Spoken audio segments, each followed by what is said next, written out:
right, I've been asked to explain some blues rhythm. And my first idea was to do some rhythmy, chunky things with stops, with holes. So in other words, I would do like a little bit of rhythm and then stop. And the reason I did that is usually if you're playing a blues rhythm, there's something else going on. You know, there's like another guy playing lead, or there's a singer or something. So I want to leave some holes so I'm not just making a bunch of noise the whole time. So I just did a basic power chord. And then this is actually kind of a cool stretch. You know, if you can use your pinky and stretch up to the 6 and keep that, you know, and I'm using alternate picking to do that. I'm not doing all downstrokes. I'm doing like down, up, down, up, down, up. And then just stopping and then letting the singer or the other guitar player have a little space.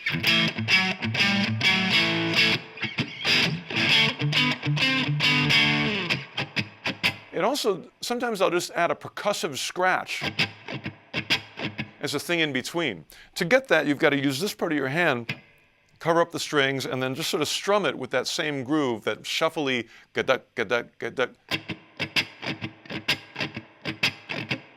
Now, you know, please don't think this is simple and boring and fast forward. This is really cool, not complicated, but really valuable stuff. So try this. Try sitting down and go. Pretend you're playing drums on guitar. You want to get that ga-duck, ga-duck, ga-duck, ga-duck. If you can get your foot going, get your head bouncing. If you do that, the girls will pay attention too.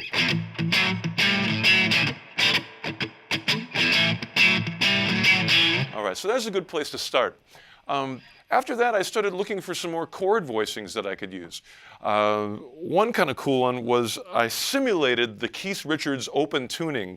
Keith Richards, of course, the guitar player from the Rolling Stones. And what I did is I used my pinky to play the A note, and then I used the standard kind of A major chord. And then with my other two fingers, I did that little like D shape, sort of, or like a sus. It's like a D major shape, but A is in the bass the whole time.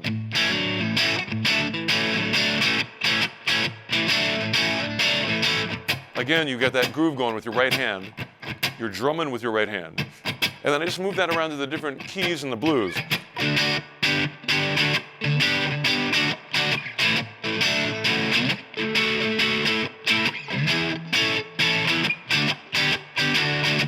And it's always nice to have some blues turnarounds.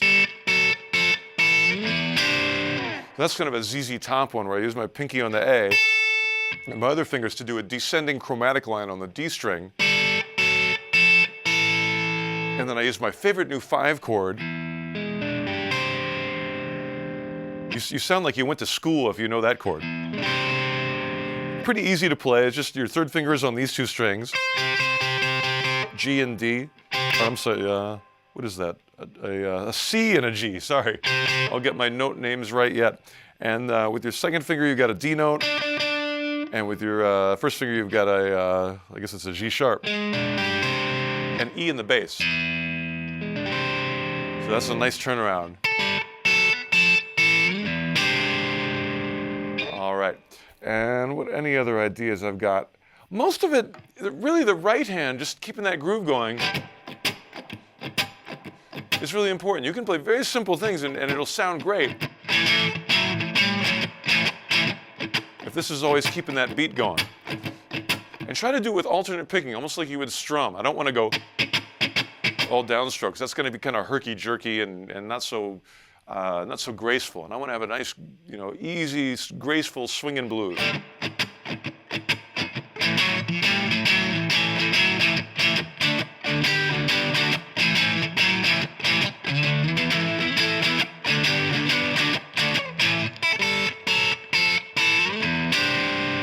There we go. That'll get you started.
I got the blues this morning. Well, I think for blues, and really, hopefully, any kind of music, one of the most important things is the rhythm. So I'm trying to think like a drummer. Every guitar player knows the pentatonic scale. And sometimes, initially guitar students will think, I just want to play that scale up and down as fast as I possibly can. And that can be a great effect, but really I'm looking for rhythms. So in the case of this blues, the first thing I thought of is I want to know what the tempo and the groove is. The tempo was somewhere around there, so I start doing that with my foot and getting the tempo into my blood. And then the groove is sort of a shuffle. So if I was a drummer and not a guitar player, what would I play? Maybe the first thing I could play was just right with my foot, bong, bong, bong, the same exact rhythm. So I could start using maybe some notes from the pentatonic and blues scale with that same rhythm. I'm just doing exactly what my foot's doing.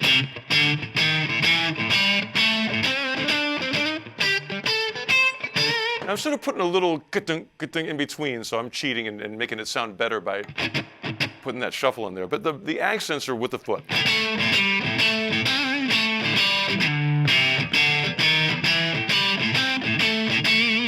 Now that's as simple as you can get. That's just right with the foot. You could also try to go in between. Like if the foot's doing this, maybe go play in between the beat. That sounds cool too. Like 1, 2, 3, 4.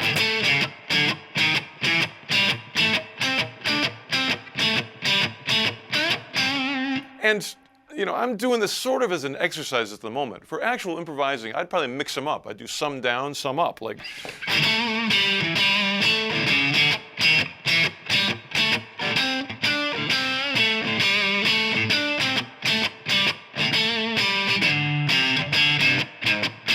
So really, I'm thinking more about the rhythm even than I am the notes. Because in blues, there's not that many notes. Let's see, what other thing? I mean, you could go for a more complicated rhythm. Like, let's see, if you're a drummer, maybe you could go I just made that up. Let's see if I can add some notes to it. Like,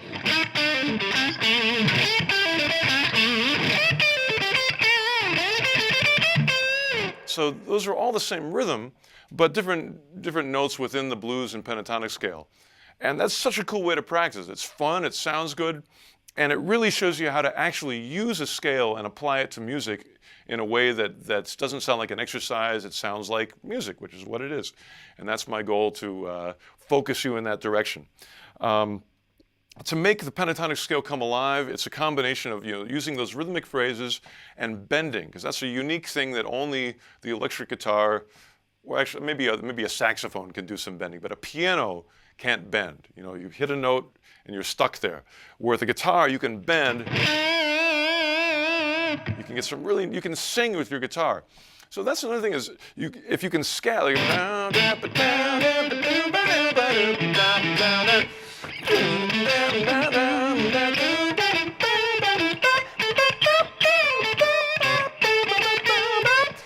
that way, you're really doing the music straight from your heart, straight from your soul when you sing with it. And I'm trying to do, even when I'm not singing, I'm trying to think that way. So that's one of the reasons I really love playing the blues. Is it's such a it's just such a natural way of singing through the instrument. And I think I did some fast licks at the end. Like, I know people who watch me want to hear fast stuff, and I like playing fast too. So let me give you the one fast lick I did, where I did this kind of pull off. I actually picked the F sharp twice. And the F sharp is like the Dorian note, A Dorian. It sort of makes that sound come out. So after I pick that note twice, everything else is a hammer on or pull off. And I did the same kind of lick starting with G, going from G, A, E. Now that's the slow version. If I want to lock that into the shuffle groove, I sort of squeezed it in where I'm going like,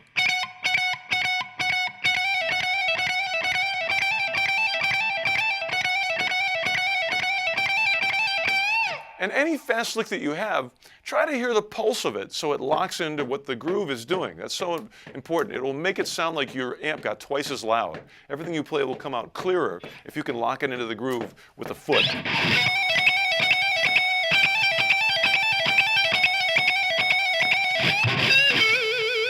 All right, there we go. That was way too much vibrato. But vibrato's fun. Have a great time with the blues. Bend those strings like B.B. King. Ah. Go watch B.B. He does it the best.